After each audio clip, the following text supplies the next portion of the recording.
Smart men never forget the basics and get stuck in the 1% matrix. But if you hold onto the day one memory, you will fly like a bee. Habits leading to goals are the base. No habits, no improvement.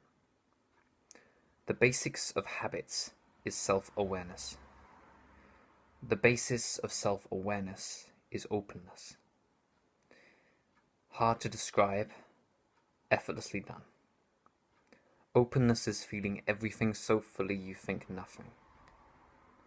Spread your fingers, widen your eyes. Hear everything and taste the air. Inhale closure, exhale love, forever. Self-improvement is the transformation of negative emotions into positive ones.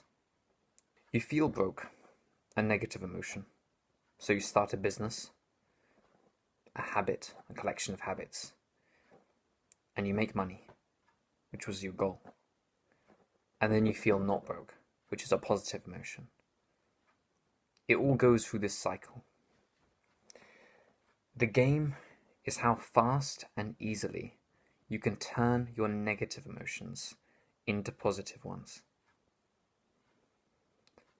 Then you learn that there is no positive or negative.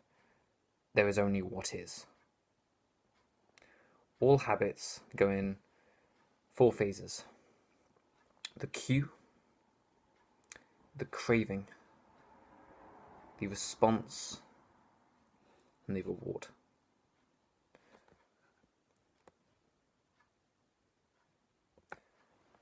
First, you become aware of the negative. Then you become motivated to change, either by what you want or what you hate. Then you change, and you have the reward on the other side of that. Habits are your baseline. Your life always reverts back to your baseline. Changing your habits is discovering the true spirit of self-improvement. Habits are atomic. Many people see the successful as one-hit wonders, automatically ignoring their atomic habits. This belief, ingrained in us, keeps us waiting. The belief propagated by every superhero movie and success story. 99% of the game is the training. 1% of the movie is the training. We should train the most crucial tasks so our lives may be that which we envision.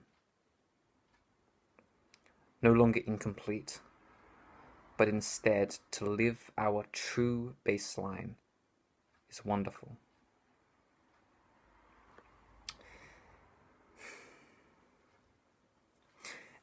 Exponential growth is overhyped. The idea that if you just wait long enough, the results will come in a big explosion, this mindset keeps you waiting. If you live your life for results, you actively weaken yourself and undermine every action you make. Focus on love and giving and doing stuff for yourself and the world.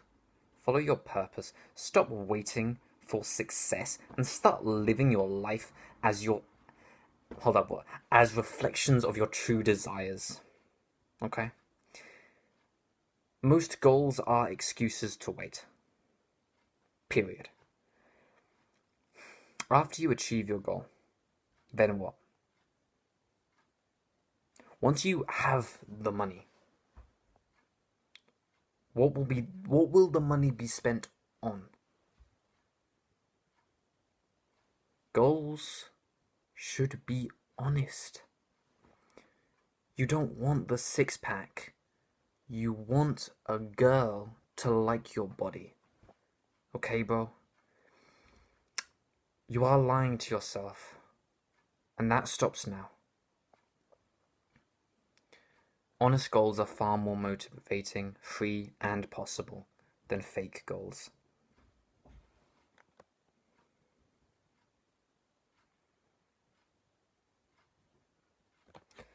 Let's take a look at where goals originate from. Goals originate from a man looking at the difference between the average men and the successful people. And he found that the difference is that successful people know what they want. This is the basis of goal setting, to know what you want. And yet many goals are socially validating camouflages. The key to achieving your honest goals is to master your crucial tasks. Your crucial tasks should be habits. You've got to start before you can perfect. Set up your life so that being proactive and doing your crucial tasks is the norm. Consistency is key. You could have Elton John level skill, but if you're not consistent, then what was the point? All of that work is now just pointless wastes of potential.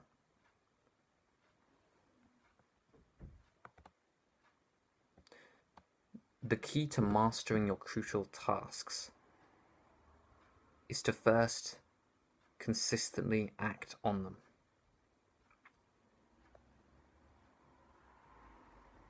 It takes consistency to get good at anything. The first step for consistency is self-awareness. Follow a self-improvement influencer and go high investment on either your time, energy, or money. The best way to build your awareness, other than just following an influencer, is to also build a daily routine.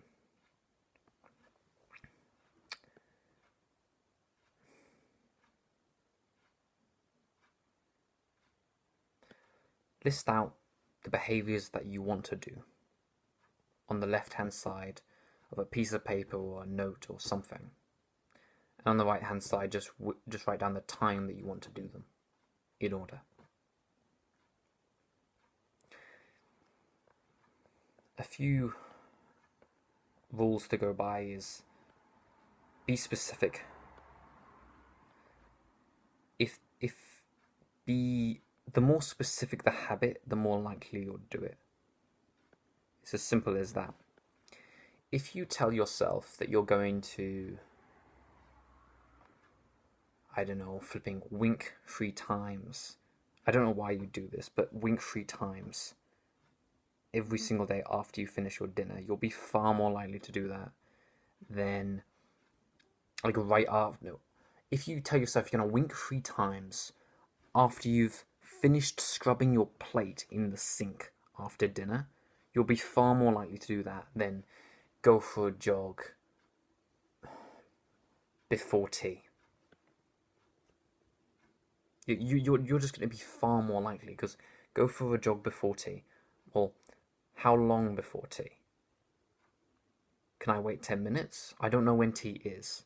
Tea happens at a somewhat random time. Well, be specific. The more specific, the less excuses and confusion. Routines are infinitely adaptable. Be as strict as your day allows.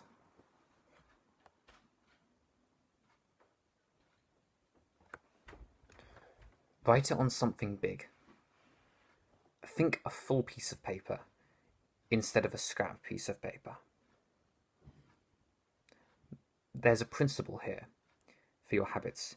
Make it big to make it obvious.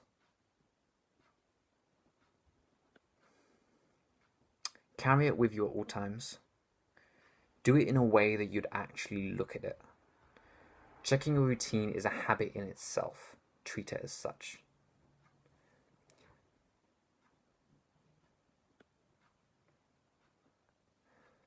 People's brains have been conditioned to make it impossible to start anything. Shallow tasks fill up your day, making the important tasks impossible. You're never alone long enough to think about the crucial tasks. Most of the battle is saying no to the things that are easiest in the moment. That's why building a distraction-free brain is essential for having the capacity to simply act. To escape this, practice solitude, and you will build a mind capable of pursuing crucial tasks. Routine is the practice of saying yes to good habits. Solitude is the practice of saying no to bad ones. If you want more on solitude, I've actually already got the video up. It's chapter 2, solitude. I think it's something like find yourself through solitude, something like that.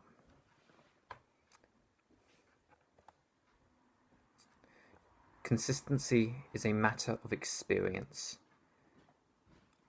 Volume is a matter of quantity. Pick a habit. What new experience could you expose this habit to today?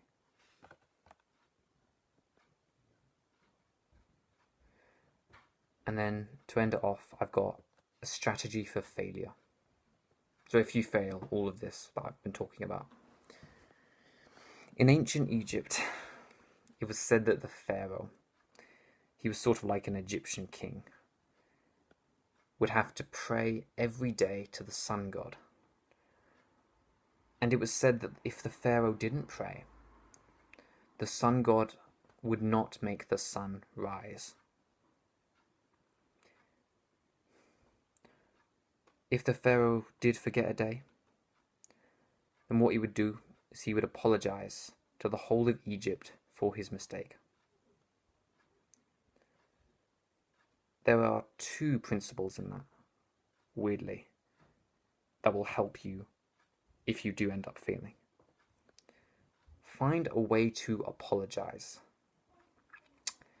And then after you apologize, doing something uncomfortable. Religion is quite good at apologies. In Christianity, they have the confession booth. They also have praying to God. They often start it with things like, forgive me, Father, for I have sinned. Now, you may not be religious, right? But I would highly recommend having some sort of apology system, even if you do end up on your knees and saying sorry.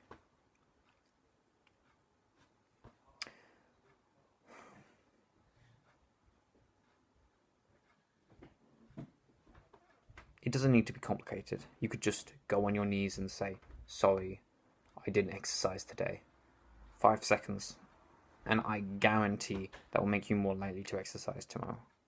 Create some sort of apology and punishment, no matter how small, even if the punishment is just a bit of pain on your knees, from kneeling down. That could literally be it. It doesn't have to be crazy. But just creating some sort of way to apologize, I think is actually a really good tip. So I'm going to end the video there. That was chapter 6 of this book. Any notes? I'm quite new to this whole writing thing, I'm going to be honest with you. So if they're not amazing, it is what it is. I had to record 2 different clips anyway. You probably don't want to hear about that. So yeah, that was a much longer chapter than last time. I'm really starting to write longer chapters. And the book's going really well. I've written like 40 different chapters already. I've been careful. I've been struggling with the videos because I want to make videos about these chapters, right? But I don't know. I think I'm just putting it off. Like I'm not in my bedroom much anymore, and I record all these in my bedroom, obviously. So I don't know. I've just been slacking really. So I wanna start getting on it a bit more. Because I've been spending like 4, 5, 6 hours a day writing for like the last month, so I just casually saying that. So I just want to start record, like reading these chapters out to you. Anyway, like, enough of me talking. My name is Sam. Our name is Seven. Fix your brokenness for your purpose.